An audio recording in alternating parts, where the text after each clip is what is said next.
You're watching ChillyBoy Productions. I'm Larry ChillyBoy Chilson, and this is my ranking for all of the characters in Wheel of Time Season 1. Now, before we get into this ranking, make sure to go ahead and click that subscribe button down below so that you can chill with me on each and every one of my latest videos. We have officially completed season 1 of the Amazon Prime series, The Wheel of Time. And if you've ever watched my Game of Thrones reaction content, you'll know after each season, I like to do a quick ranking of all of the main or important characters. Now, with Game of Thrones, that usually means 50 to 60 characters. And while Wheel of Time definitely introduced quite a lot of characters, my criteria for who to include came down to named characters who were in at least 2 episodes of the season. And then on top of that, they at least kind of did something. They had some sort of impact on characters or they had an impact on the plot itself. So that ended up dwindling my list down to a total of 14 characters to include today. Now, if you've just stumbled across this ranking, make sure to go back and check out my reactions to each of the episodes for season 1 of The Wheel of Time. And everyone, get ready because as we move forward, after I do this ranking, I will be doing some reactions to that animated content that you all have been suggesting. I've even gotten suggestions about the order in which to watch them. So we'll be checking those out. If you have any other suggestions on Wheel of Time content that doesn't give away stuff that might potentially be coming up in seasons to come that you would like to watch with me, make sure to leave those suggestions in the comments below. Now, as for the ranking itself, it's not purely on like who I liked the most per se, which definitely plays a large part into my ranking, but I also took into factor the character. Are they a good character? Even if I hated them, were they at least a good, fleshed out, like well done characters? That doesn't mean the tops and the bottoms are going to be just like good, evil. Without further ado, let's cut the chit chat and jump in to the rankings. Starting with number 14, I have Isla. Isla was kind of the head woman of the Tinkers, and I actually enjoyed the very little screen time we got with her. I really bonded with her over that conversation she was having with Perrin, talking about why she chose to become one of the Leafs, one of the Tinkers, and that whole philosophy. Unfortunately, though, I thought that conversation was going to have a bit more of an impact on Perrin's character going forward, but it didn't really. He didn't stay like non-violent, which thankfully, because we needed him not to stay non-violent. But at the end of the day, her character was pretty inconsequential in the overall scheme of things. So that's why she ended up coming in at 14. Again, at number 13, I have Tom the Gleeman. Now, I kind of gathered from some comments that Tom is a fan favorite for folks. I can see why. I just don't think he had the time. He didn't have the development and the space to become a great character in this first season. I'm glad, obviously, that he saved Rand and Matt, and he had a couple of decent moments in the couple of episodes we got him in. But at the end of the day, he just kind of came and went without much fanfare. We didn't get too good a sense of who he is as a person in the episodes he was featured in, so he just kind of settled in at number 13. So coming in at number 12, I have Aram. So another Tinker, another one of the Leafs. He's a little bit above his mother because, well, he's a little cutie pie. He had a lot more personality, and I liked his actions with Egwene. And obviously, he saves them in a major way. Well, kind of, because they still got captured. But I just liked him as a person. I liked his personality. I really wish we had gotten more time with him out of all of these characters that were here for a couple of episodes but weren't able to do much. And hopefully we get to see this group of people again, and maybe we'll get more time with them. At number 11, I have Alana. Yes, the Green Ice Dye.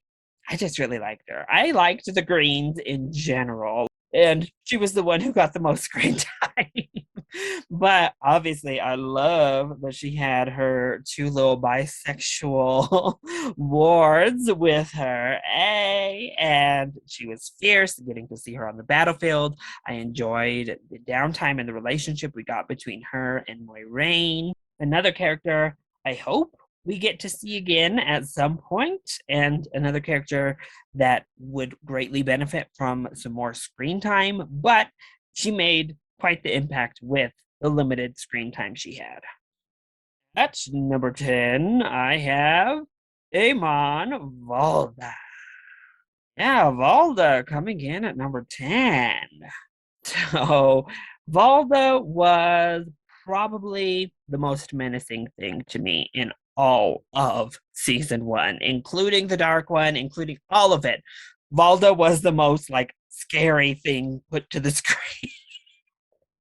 I was shook with Valda. He was very intimidating. I thought a great villain. He has that charismatic flair. So, in a sense, I'm kind of happy. I don't think he died, so we can have an ongoing villain of his presence. But also, I hate him, which is a testament to the actor who I think does a fantastic job. But that hatred for him is both what keeps him from moving up any higher, but also lifted him up out of that last place spot. He was a character that really evoked emotion. Number 9, I have Leandrin, another villainous type of character for season one. The Red Aes Sedai troop leader was intimidating for sure. I loved the interactions she had with other characters, whether it be Moiraine or whether it be Nynaeve. I thought she was an interesting puzzle piece to season one. In saying that, I would like to see her get maybe more depth, maybe even some more teeth to make her much more of a villainous figure. Or maybe a redemption to make her more of a heroic, understandable character. But as it is, I liked her interactions. I just didn't love her as a person. Again, at number 8, I have Matt. The first of our main core group of characters does come in a little bit low, mostly because we didn't get time with him. And I know the actor's been replaced, didn't finish the season. Oh, we were basically cut a couple of episodes short with him as a character. He wasn't in the final 2 episodes almost at all. But even when Matt was around, the saving grace for his character mostly was his connections with his little sisters. I did like his connection with Rand, but he was being corrupted the whole season, pretty much. He was a little scallywag for the majority of the season, right from the start, actually. And so it's hard to really connect with Matt. I look forward to seeing him in season 2 with his new face and hopefully getting more development with him, watching him grow as a person, because he's definitely a character who needs it at this point. So at number 7, I have Loyal.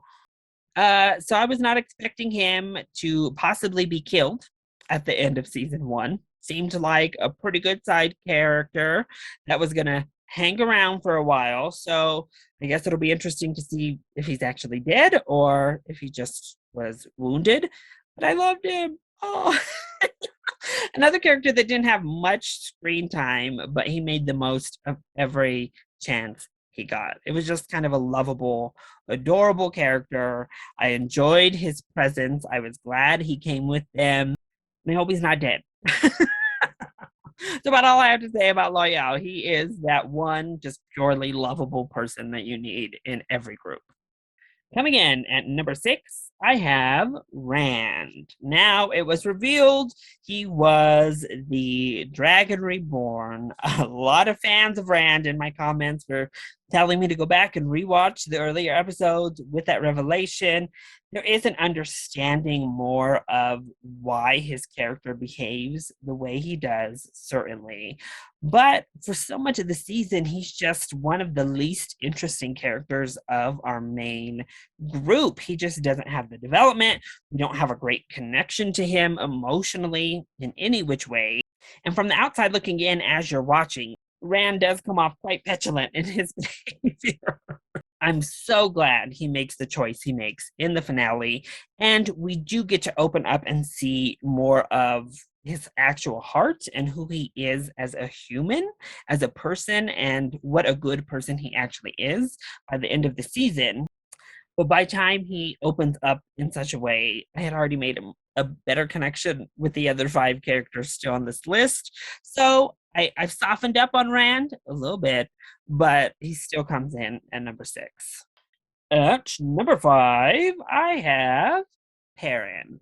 So Perrin instantly kind of got my sympathy, got my empathy right off the bat because of what he goes through in episode 1. I was shook, shocked, absolutely stunned when he killed his wife by accident. It was a huge moment in that very first episode, and honestly shaped his character arc for the entire season. And he hasn't realized that character arc. There's still a lot of work to do with Perrin. But unlike someone like, say, Matt, I feel like even as he's working through his psychological problems and his own issues, he maintains being a pretty good, nice person to his friends, a reliable person to the group, and someone who's just unfortunately really hurt, really sad, traumatized, and not self-assured. Really looking forward to see him grow into himself and heal as we move forward, because he's a character you can really feel yourself rooting for and cheering for as they grow and gain that inner strength to match his outer strength.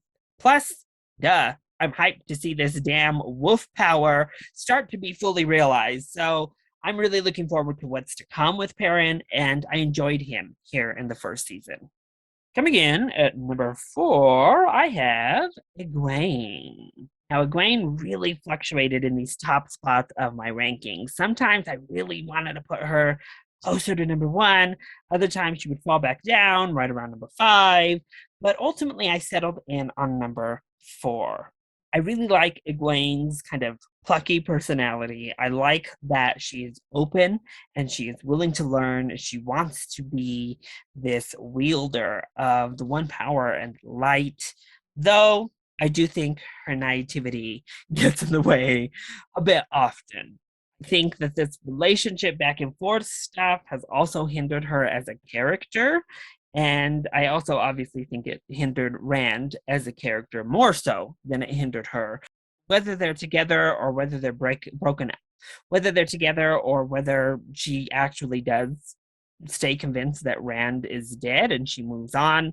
I'm excited to see Egwene move past the restraints that this relationship has really put on her progress as a character. I think what kept her from being in my top 3 is that as a person, I didn't see quite as much growth with Egwene. I didn't see as big a difference from episode 1 through to episode 8 as I did with several of the other characters. But I enjoy her. I like her. And as I said, I want to see her be able to grow without that added constraint of the relationship. Kicking off our top 3, at number 3, I have Lan. What can I say? I love my hunky ward. More so than just being hunky. I found Lan to just be a really fantastic character in this first season. His dedication to Moiraine is amazing. I did enjoy this progressive connection between he and Nynaeve, on top of the connection he already had with Moiraine. Obviously, he's a badass warrior. Getting to see him in action was amazing, but getting to see him as a friend his fellow wards was just as amazing. Through and through, I think Lan was the best person of season one. He was purely a good human and a loyal person. He has all of the fantastic traits you love, and I love him for it. I would have been devastated if Lan would have died at any point in this season. So coming in at number 2, I have Nynaeve. Early in the season, Nynaeve definitely would have been lower on this list. But as we went on, as we got to know her, as she began to open up and grow and reveal her true self, I really, really started to bond with and love Nynaeve. Her dedication to these kids is absolutely amazing. And I love that her protective nature is her guiding force to the power, to the one power. And I love that her protective instinct is really the source of her power. And oh, did anyone have more just straight out badass moments than Nynaeve this season? Whether it be the tracking, whether it be actual fighting, or her huge displays of the one power. She had all of the showstoppers this season, and I loved it. I was here for it.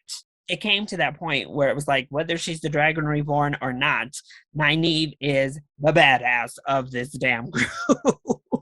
But it comes from her source of love and protection. And I just found that to be amazing. As I said, with Lan, I love their little budding romance that took place this season.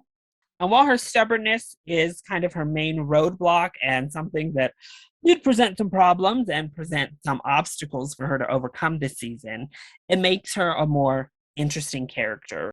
Overall, she's probably the most layered character out of our main group of people. She's one of the most interesting, she's the most layered, one of the most powerful.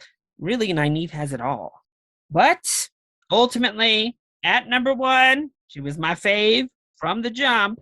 It's Moiraine. What can I say? I loved her the moment I saw her, and I loved her all the way through to the end. I think she is just a fantastic, interesting, intriguing character. Talk about badassery. Ooh, that first episode was maybe one of my favorite episodes of the season still. I know some people didn't love it, but particularly that end battle with Moiraine just like blew my mind. It was so dang cool. And I loved watching her devotion to these kids, though it presented very differently than Nynaeve's. And very much initially, it came from a place of duty. She still was devoted to the protection of these kids. And you could see as we went on her progressive nature to care for and actually want to protect them. I loved her hidden relationship with Suan.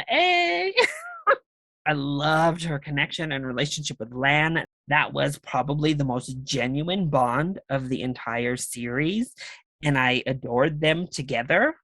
Getting to peel back the layers that was Moiraine Sedai was some of the most interesting work they did in season 1. You never knew what she was really up to, what she was really playing at, and she continued to make moves that, yeah, sometimes I questioned, but ultimately she instilled my faith in her. So that was why Moiraine was my favorite character from season 1 of The Wheel of Time. Now that was my full ranking of these 14 characters, at least. If you liked this video, click that like button down below and subscribe to the channel so that you are always up to date on all of my latest videos. Also, make sure to leave your ranking. How would you rate the characters from season 1 of The Wheel of Time? Let me know your ranking either in the comment section down below, or you can hit me up on Twitter. I love you all so much for your continued support. Thank you for watching, and we'll see you next time. Bye.